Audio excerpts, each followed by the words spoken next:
In the month of June, I went to the Western Sahara.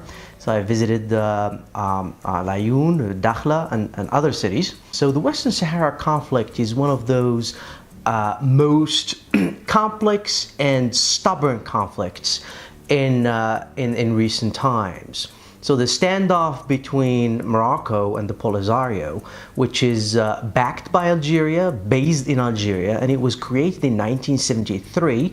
It's a movement that is fighting for independence. So this standoff has resulted in human, in economic, and in political problems for the whole area. In the last few years, the conflict has also a trans-Saharan security impact.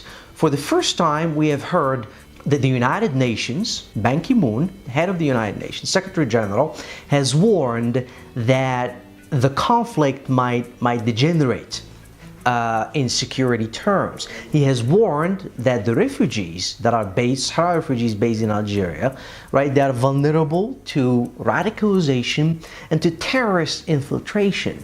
So given the security problems that are in the Sahel, in Mali, and also in other areas that are threatened, this is of huge concern to the region, but also to Spain, obviously, given its proximity to the Western Sahara and to North Africa, to France, to Europe, and also to the United States.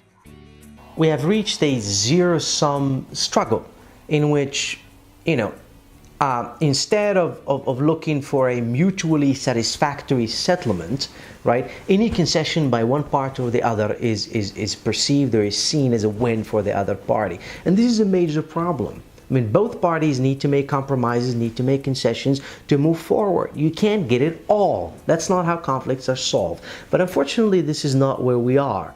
I believe that the solution to the conflict is complex, but also it's well known.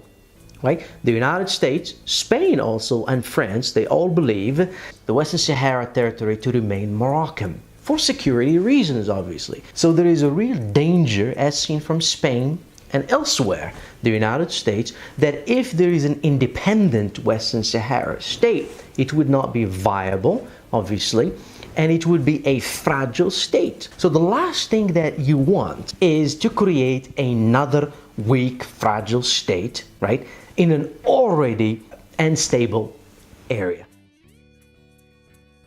So I think there has to be as the United Nations say, a consensual political solution. Unfortunately, we are not there. The Polisario and Algeria, they still maintain that they want a referendum that leads to independence. Morocco is totally opposed to it. There is a middle way, I believe, in which the two parties can meet. Morocco has put a plan on the table which gives widespread autonomy. That plan is supported by the United States, by France, by Spain, and most countries.